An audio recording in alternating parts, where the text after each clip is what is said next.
So I can't believe it's already been 3.5 years that the Pixel 3a has come out. This phone will always hold a very special place in my heart because this was the first Google phone that I've ever tried and fell in love with. So I think it deserves a nice little review, a nice little update video to see how things have come with the 3.5 years that the phone has been out, and a little comparison to see how far has Google come since the release of the Pixel 3a. By the way, those of you who are waiting for the Pixel 7 social media quality test, that's the next video, so stay tuned. Now look, I may be biased here, but I definitely prefer the Pixel 3a looks like even over something like the Pixel 6a. I mean, yeah, it's plastic, it has a plastic back, but so what? I mean, that's less of a chance you crack it because with a glass-backed phone, not only do you have glass on the front, but you also obviously have glass on the back, so if you drop it, well, you have a much higher chance of breaking the phone. But with a plastic back, well, you're not really going to crack it. I love the way it feels in the hand. Yeah, like I said, it doesn't feel premium, but I like it. I really prefer this. I think, in my opinion, this was peak Google design. I'm just going to say it. Believe me or not, that's just my opinion. I think this is definitely peak Google design. I also love the accented power button. Google, what happened to that, man? It was so fun. It was quirky. I don't think any other company was doing it, at least not that I've personally reviewed or have seen. But especially in today's time, I don't think any company is doing a very bright accented power button. And well, neither are Google's newer phones because the Pixel 6a, well, it just has matte going around the entire border of the phone and no accented power button. And even on the Pixel, I believe the Pixel 7 Pro doesn't have it either, right? Yeah, no, it's just stainless or aluminum.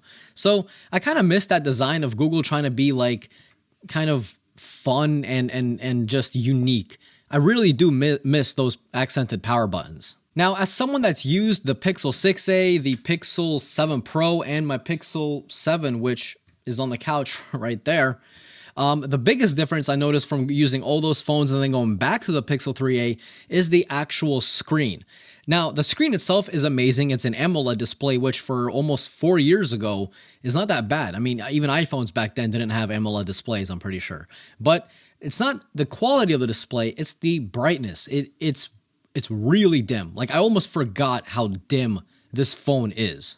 I had a tough time seeing the display whenever in direct sunlight, and that's mainly because we're all used to having these phones that are 1,000 nits brightness, 2,000 nits of brightness like the iPhone.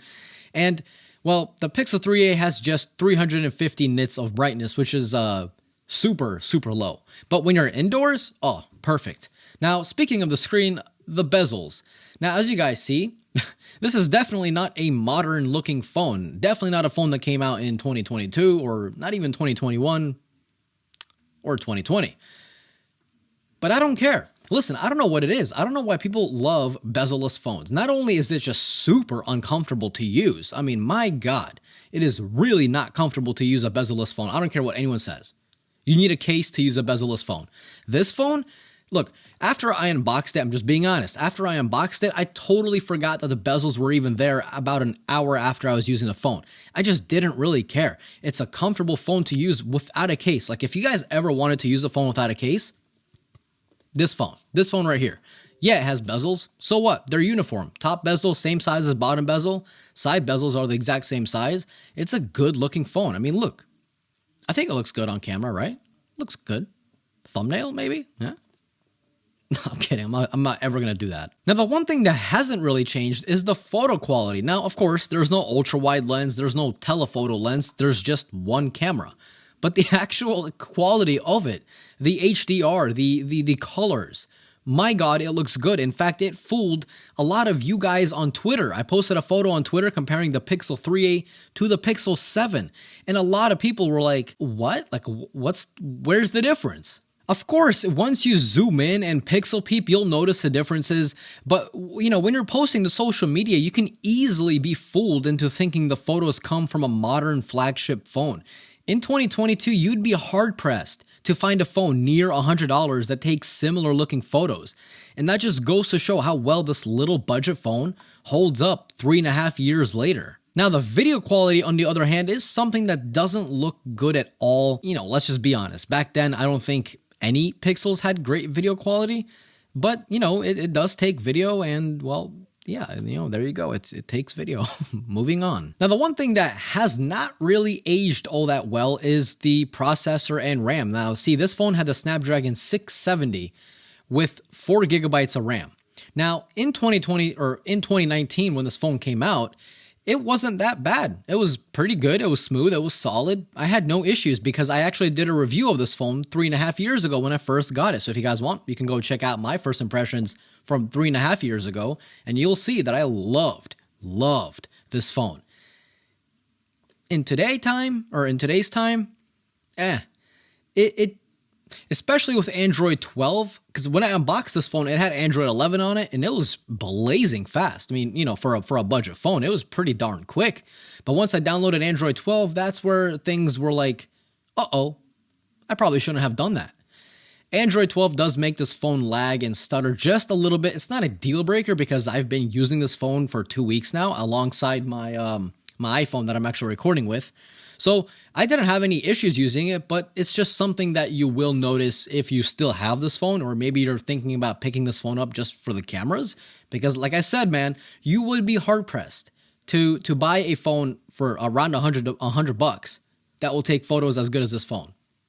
I'm just being honest. The one thing I missed though, and I'm really sad Google took this away, is the rear mounted fingerprint sensor, or really just a dedicated fingerprint sensor. I'm tired of having all these on-screen fingerprint sensors because for a lot of people, they don't work. For a lot of people, they do.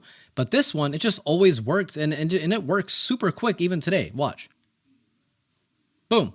Let's do it again. Let me do it from the side so you guys can see the screen light up. Boom. I missed it. Boom.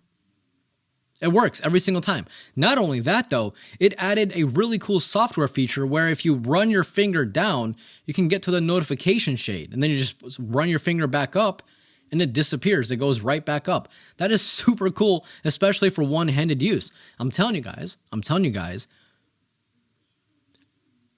Google made phones better back then. Sorry, I had to say it. So the Pixel is approaching its 4-year birthday and it still kicks butt today. It honestly does. It's a good, reliable phone. Yeah, you're probably not going to be playing Genshin Impact on it. Oh well. But if when it comes to a good, reliable phone, this is it, especially in the photos, man. The photos this phone takes, it looks like a flagship phone. In fact, sometimes the HDR on the Pixel 3a beats out the iPhone 14 Pro that I'm recording with right now. Yeah, I'm salty. So what? So what do you guys think about the Pixel 3a? Do you like it? Do you hate it? Do you still have it? Are you still using it? If you are, you gotta let me know down below. How do you like it? And if you guys enjoyed today's video, definitely click that like button. It's completely free to you, but it helps me and the channel out a lot, and I truly appreciate it. And if you're new here, consider subscribing. This was Mark from Mark's Tech. Adios.